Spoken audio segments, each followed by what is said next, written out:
questions you may have about the program today. And then we'll certainly direct you to additional resources should you have any further questions following the conclusion of today's webinar. So I do want to make sure that everybody is aware that we are recording this conversation. And so we should be able to make this available after the fact, and we'll make sure that you have access to resources for the program following the conclusion of today's virtual meeting. So John, if you could move us on to the next slide. All right, so just to get us started with a couple of housekeeping items, I would ask that for everybody that is on the call, if you could turn cameras off. That's really just so that we can limit the amount of distractions as well as the bandwidth for today's call. If you do want to come off of your camera for any reason, that is fine. However, we will not be taking questions during today's webinar, and we'll instead be directing you towards our frequently asked questions one-pagers that we have created. We'll have access and links to those at the end of the slide. And then certainly if you have further questions that are not answered during today's webinar, or not answered through the frequently asked questions, you can send those to worker.retention@maryland.gov. I would also ask that you keep yourself muted today. We are expecting to have a large number of people on the call and want to make sure that we're able to get through today's presentation with minimal distractions. Thank you for Mary for dropping the email address into the chat. All right, next slide, please. All right, our agenda for today, we will be providing a grant program overview for you. We will go over the eligibility criteria for prospective applicants. We will cover allowable costs, and in doing so, we'll also give you a better sense of what is not allowable through this grant program. We will be discussing the work sharing unemployment insurance program, which is incorporated into this grant. You'll be hearing a little bit more about that from our colleagues at the Division of Unemployment Insurance. We will walk you through the application process, and then we will finish up with the documentation requirements that will be ultimately required of those that are approved for a grant award. Next slide, please.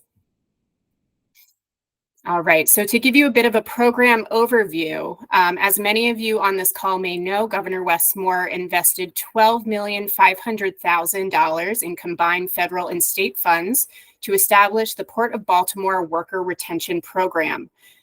This program is intended to provide grants to businesses and other eligible entities that have seen reduced operations at the port and have been negatively impacted due to the Francis Scott Key Bridge collapse.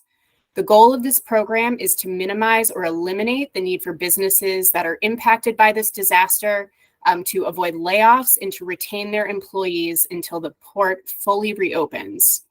Later in the session, we will talk with you in more detail about who is eligible to apply for funding through this program, but at a high level for you now, this program is really geared to serve small Maryland-based organizations that are either directly or indirectly impacted. We do want to underscore that this is a grant program, so those who receive funds will not have to repay them if the awardee adheres to the terms and conditions of the grant agreement and to the extent practicable retains workers who benefit from funding at the same hours, rates of pay, and benefits that were in effect before the reduced operations of the port for at least 60 days from the grant award. And the information that I am providing to you today, please note that this can also be found in the policy that is listed on the Port of Baltimore Worker Retention Program website. Also of note, if a claim is paid to a grant recipient for losses incurred as a result of the reduction in operations at the port or the bridge collapse, the grantee is required to reimburse the department within 6 months of the receipt of an insurance claim or other funds. And we do strongly encourage applicants to consult with attorneys to ensure compliance with this requirement. Next slide, please. All right, I'm going to turn it over to my colleague, Lauren Gilweed, to cover who can apply. Thanks, Casey. Good afternoon, everybody. My name is Lauren Gilwee, and I am Policy Director for Workforce Development and Adult Learning here at Maryland Labor. I'm just going to talk to you a little bit about who can apply and what your application might be able to cover. So for the Worker Retention Program, Maryland small businesses, labor unions, trade associations, businesses that contract with member orgs, and any organizations that have had their activities hindered or halted entirely due to reduced port operations are eligible to apply. It's important to know that your organization needs to be in good standing with the Maryland State Department of Assessments and Taxation, the Comptroller of Maryland, and the Maryland Department of Labor in order to receive funds. Next slide, please. So who exactly can apply in terms of some of these more like weedy definitions? So first, your organization needs to be Maryland based. And in that definition, we're really referring to something or someone whose principal business operations are located within the state and will use their awarded funding for workforce that is operating in Maryland. Additionally, applicants are small businesses. They need to be operating with 500 or fewer full-time or equivalent workers that are working in Maryland. And a point of clarification here is that the purpose of this program is to retain a workforce, so workers or folks within an organization. So for that, we would ask your application to demonstrate that you have between 2 and 499 individuals working for you. So later on, a colleague will go through what the application looks like. You'll be asked to actually list folks that work for your organization, and that will be your opportunity to demonstrate how many individuals you have working for you. So I think one final thing on this slide is that if you are going to say that your application will support 10 workers, you need to be able to demonstrate that you can then retain those 10 workers and keep them on payroll, and that'll be a part of your application. Next slide, please.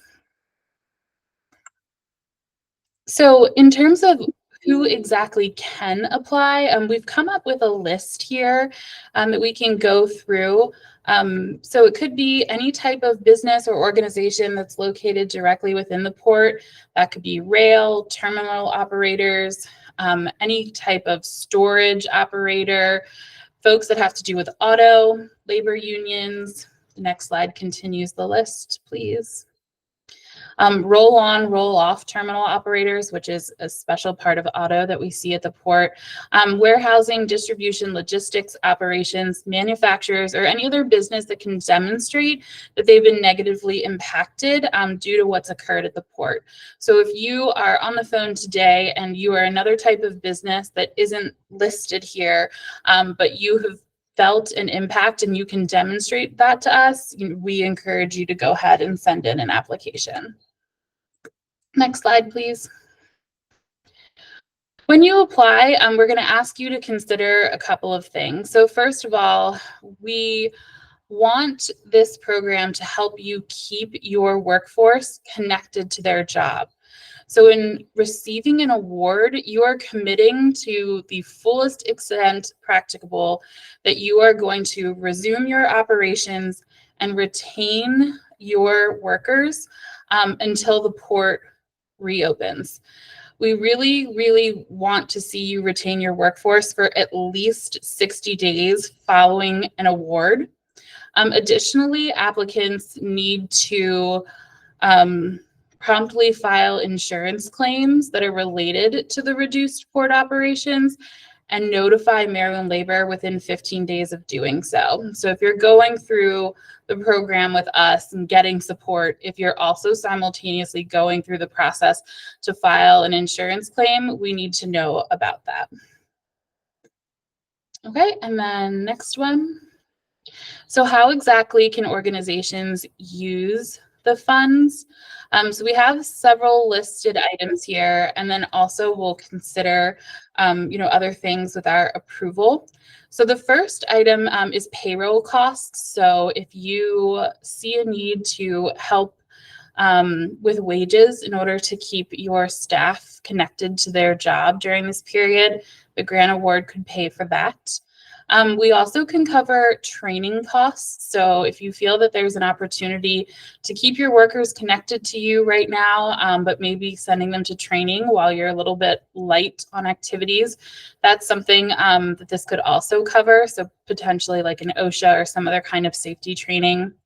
Supportive services. So this can include things that will help support your staff with being connected to work while you are having, kind of a pause in your activity. So that could be support with transportation. It could be help with childcare. We're going to have another colleague talk in a moment about the work sharing program that's run by our Division of Unemployment Insurance. So this is also something the grant can help you fund. This is a special program where we could cover part of the wages for your employees, but unemployment insurance could also kick in a piece. So you would actually be close to making a staff member whole, or at least getting them a little bit of a boost by combining the two programs together. And then finally, as I said, other approved costs. So if there's something that you've thought of that isn't on our list, you can send it to us for consideration.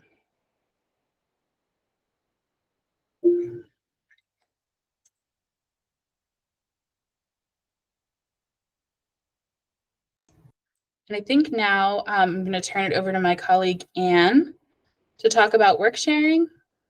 Hi, everyone. Thank you, Lauren. So work sharing is a great opportunity to help you retain your employees. And since this grant is working very well with that program, it will definitely be a great resource to use. Like Lauren said, work sharing is an opportunity to help you retain your employees by temporarily reducing the hours of the work and then taking advantage of the other percentage by utilizing unemployment insurance. Partial unemployment insurance benefits are available to supplement the lost wages. This will help you keep and retain your employees and keep them connected and active in your employment and with you, so you don't actually lose them. There is a lot of information on that website that's under more information that can help answer a lot of your questions. I'm going to give you like a little example of how WorkShare works. So say that you're actually working, let's say I'm going to use it for easy math, you're working 50% of the week. So you work a normal 40-hour week. You would work 20 hours. So your employer would pay you for those 20 hours. And then for the other 50%, you will take advantage of your unemployment insurance. So you would then get 50% of unemployment. So you're doing 50% work and 50% of being on your company's payroll and taking advantage of 50% of your unemployment. So you would be getting 50% of your weekly benefit amount. And then the difference between just going and utilizing unemployment insurance is we'll be adding to your wages of what you're getting and not subtracting, because a lot of times when you're working that 50%, you're going over your weekly benefit, which will shut your benefits down. This is a little different. So it'll let you collect your 50% of your pay, and you go ahead and take advantage of 50% of your unemployment insurance in the example that I gave. Next. So work sharing, how does it benefit employers? It helps you maintain productivity and quality service, so you're still able to keep your business up and running. You're able to retain those experienced employees that you've had and make sure you don't lose them. You're able to keep employee morale high by keeping them connected. It conserves payroll costs until conditions improve. And it helps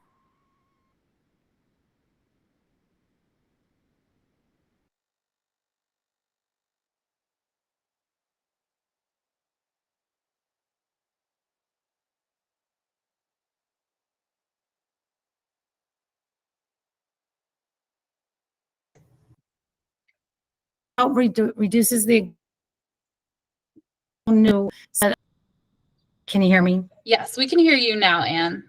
Okay, sorry about that. So employer benefits, I think I need to go on to the next screen. Okay, employee benefits. This is extremely important. You're able to keep your job. I'll go over the ones that are listed. You're able to keep your job. You're able to continue to earn wages from your employer for hours worked. You're able to keep your health benefits, your retirement benefits. You're able to supplement your lost wages. Your work search waived. We don't want you looking for work because you actually will be returning to the job. So you're exempt from any type of looking for work and applying for suitable work. So that's a great benefit. And another benefit that's really well is you don't have to your employees won't have to log into unemployment and Beacon and file a claim cert every week. Your employer will provide information to us telling that you worked the hours that you did, and then we'll go ahead and take care of that part for you. And we'll go ahead and add, put what we have to in the system so that the paycheck will come right out to you. So it's a little easier than logging.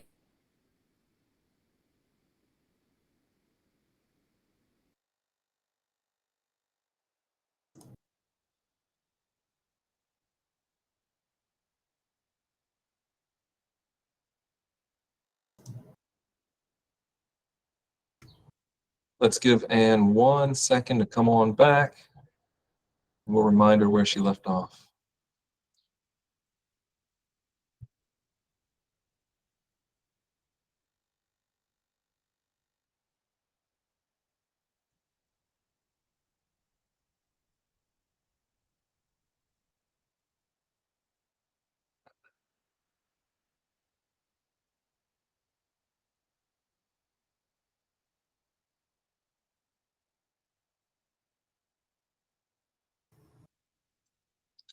John, while we're waiting for Anne, I'm happy to jump in and keep going with her slides.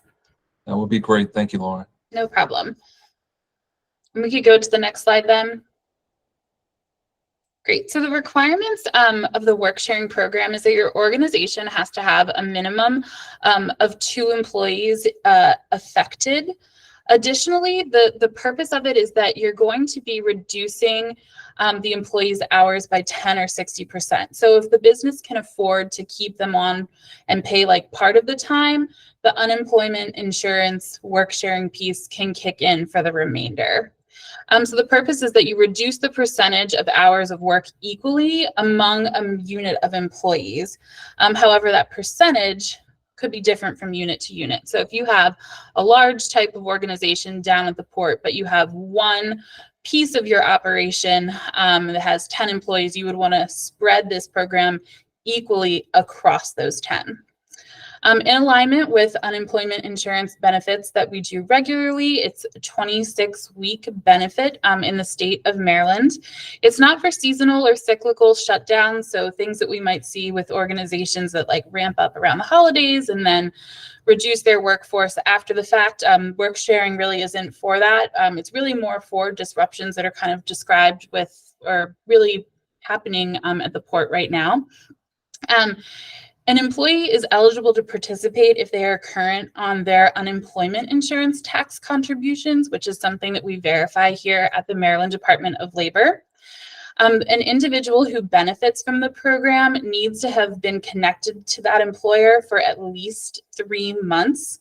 And it's for permanent employees who are working 20 to 40 hours per week. Okay, let's go to the next slide. Anne, are you back? I'm back, yes. Sorry. Okay, go ahead. No problem. But thank you for jumping in. So yeah, so Lauren I gave the example of a 50% taking advantage of the reduce the work sharing employees' hours. You can do it anywhere between 10 to 60%. And yeah, Lauren did a great job explaining everything. And this is definitely the unemployment insurance this is definitely a great benefit. And like I mentioned, the key part that's great is you're not going to hit any bumps when you're filing your claim cert, because we're going to take care of that filing the weekly claim cert for you. So that's a big plus. And Lauren pretty much filled in on everything. So I appreciate that. Thank you guys.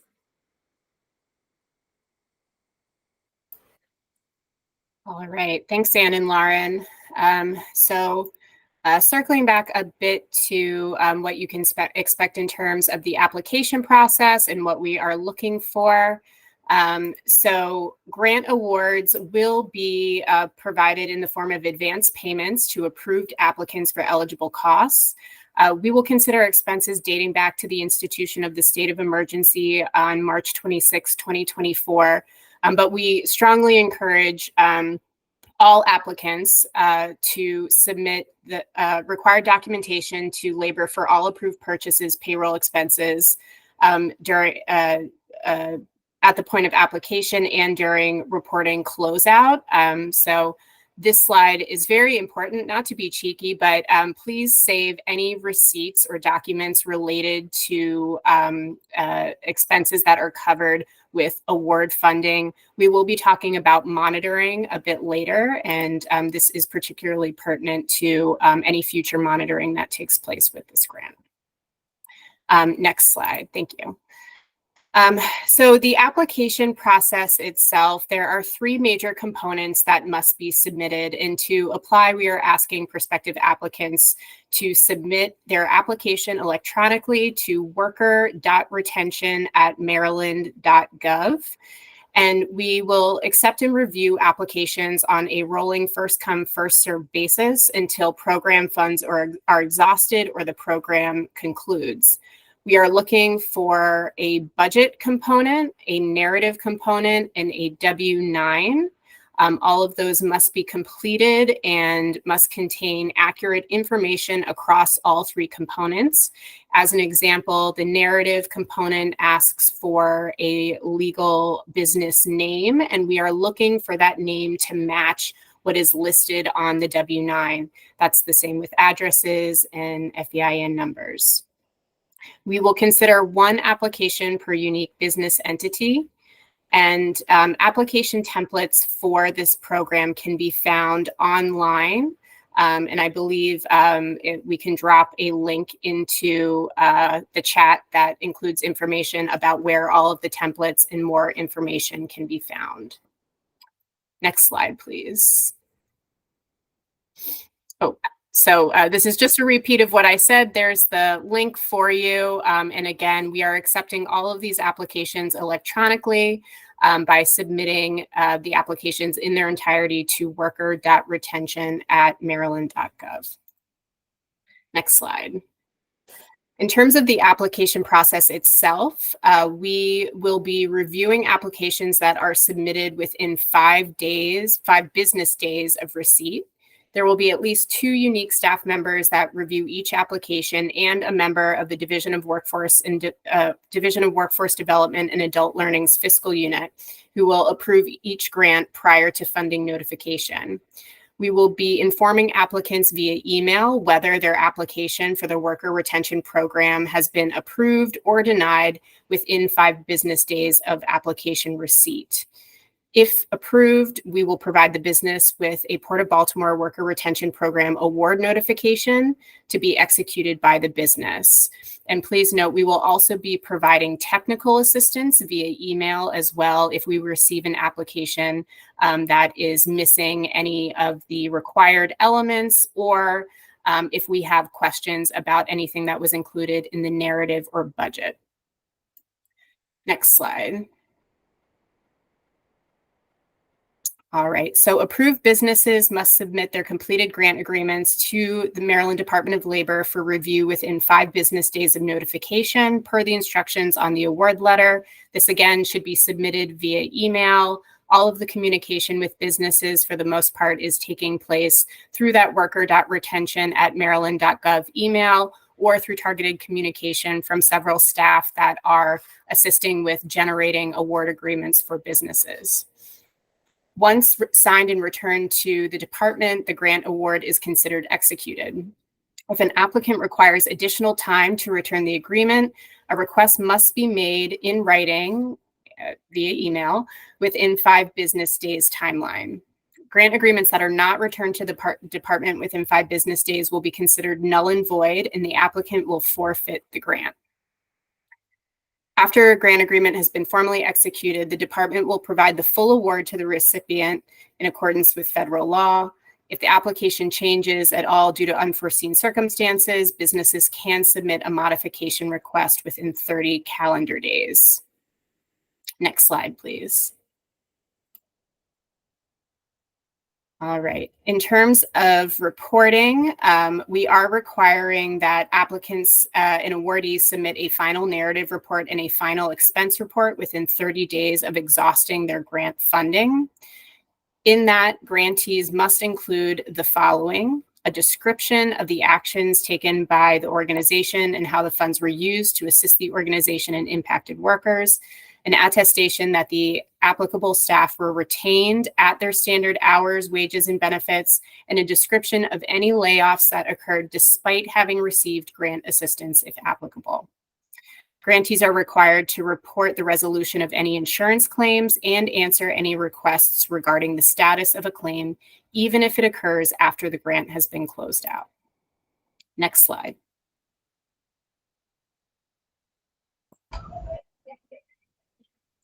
Hi, I'm Lisa Griffith. I'm an Assistant Attorney General with Maryland, and I'm going to explain a little bit about subrogation. Subrogation is a term which essentially places the state in the same position as you are. We stand in your shoes, and if you collect any damages from any claim or insurance that you may have that would cover business interruption, as a result of the reduction in the port activity, the state is entitled to be reimbursed for any grant funds.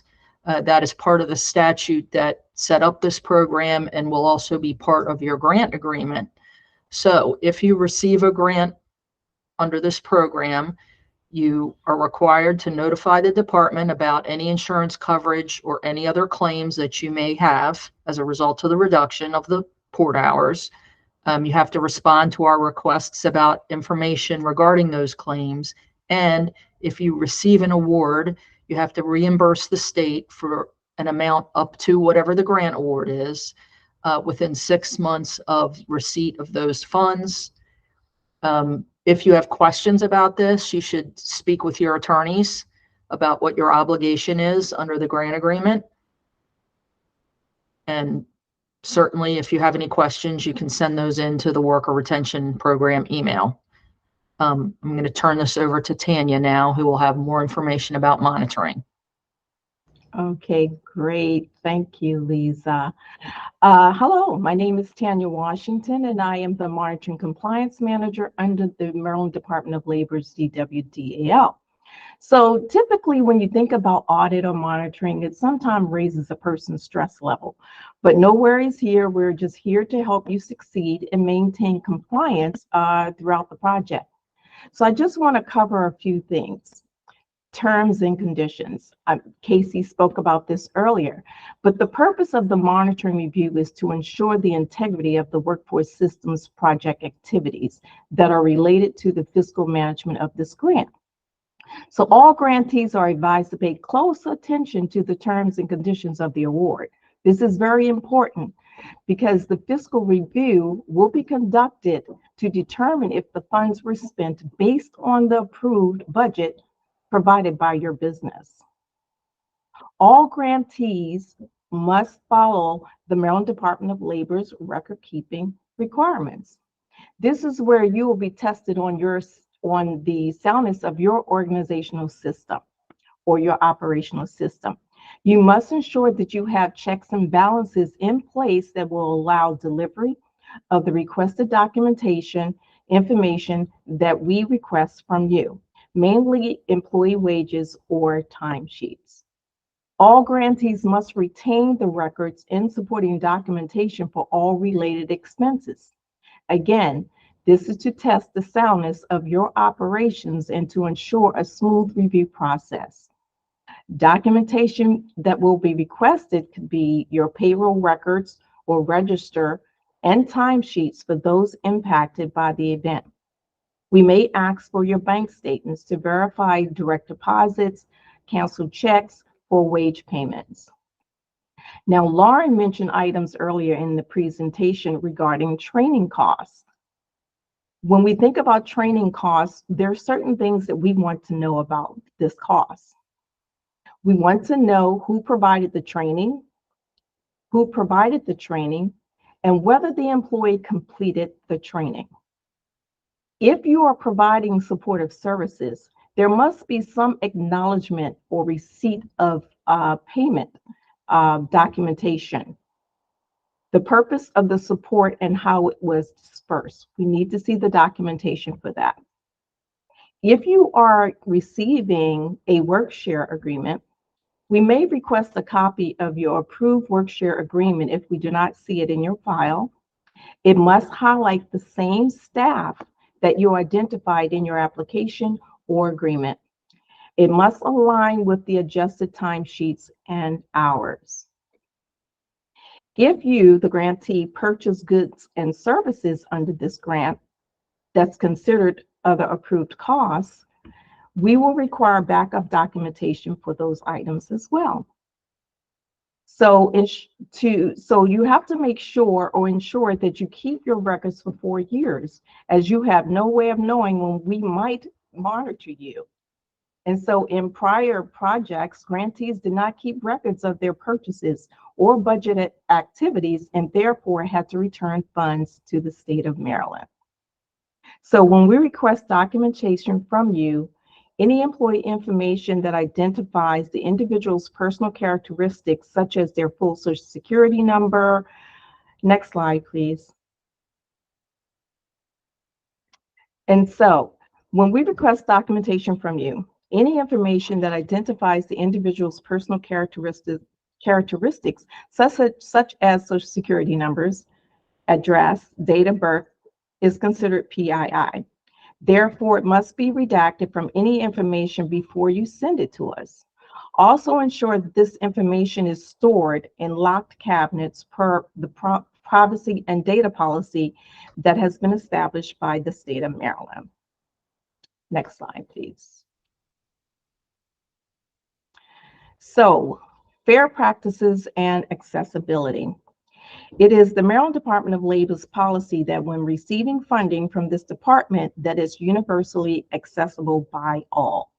So the Maryland Department of Labor's Office of Fair Practices administers and enforces the laws that apply to recipients of financial assistance.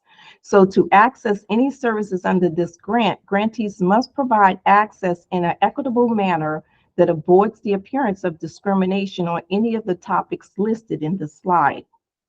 Therefore, make sure you are familiar with the Maryland Department of Labor's non-discrimination requirements, which can be found on the Maryland Department of Labor's website, and you'll see that later under resources. Okay, so here we go. So after the application process and your window to expend the funds is moving forward, the monitoring will begin. That is, we will reach out to the randomly selected businesses via email as part of our notification that we are planning to review your company's compliance with the Port of Baltimore Worker Retention Program. In the notification, it will contain the documentation that we will review, the date it will be reviewed, and the point of contact for the review, which will be the monitor.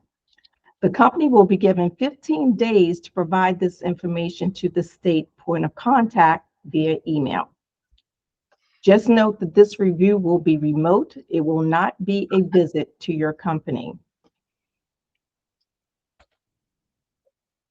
Once the review is completed, a closeout letter will be provided to the grantee, and DWDL leadership as well will receive a copy of our report.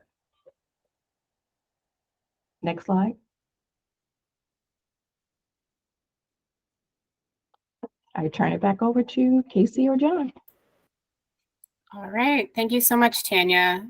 So As we mentioned earlier, there are 2 frequently asked questions documents that have been developed for the worker retention program. We have a prospective applicant FAQ and an awardee FAQ. And I think for the purposes of this webinar, the majority of the questions that you may have or some areas of emphasis that we really want to make sure prospective applicants are paying attention to will be found in that prospective applicant FAQ. And John, I'm wondering, do we have the ability to maybe pull that up just so folks can see what it looks like? All right, so it's probably a little small, but we have tried our best to create a document that would answer any prospective questions or potential questions that applicants may have. So really pulling out some of those key elements around who is eligible, how to apply, how can funding be used. Certainly there are a number of resources where all of this information is available, but we recognize that folks may want to have quick access to some of these questions as they're completing their applications. And so this FAQ should contain the majority of questions that people have and any questions that we've received thus far. We are monitoring these FAQs as well. So if we do receive a question that is not answered by the FAQ, we will update this and then update the website. And again, if you're looking at this and you do have a question, but you feel like it hasn't been answered or it's not on here, hasn't been sufficiently answered, you can send an email to that worker.retention@maryland.gov and we will respond to you. Next slide. All right, and we do have a number of resources available to you as well. I would strongly encourage anybody that's on the call today that is interested in applying to review our policy issuance for the Port of Baltimore Worker Retention Program. I would encourage you to look at the resources for workers and businesses that was created and on the Maryland Department of Labor website. There are a number of policy issuances that apply to this program as well, related to privacy and data security, monitoring, non-discrimination. And so certainly we wanted to make all of those available to you here for easy reference.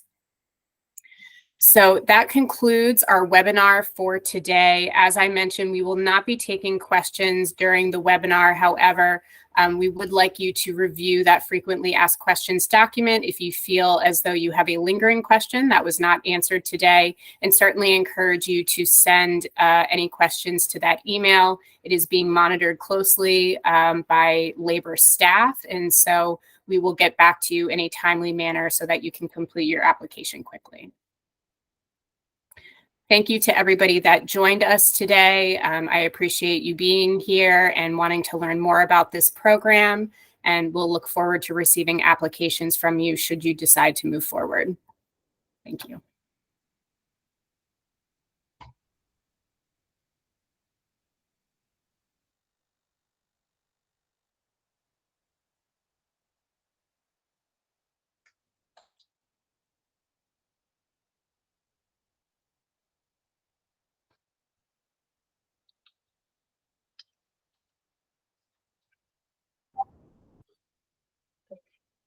And this concludes our webinar. Feel free to either take a screenshot or maybe copy down one of the links if you need it.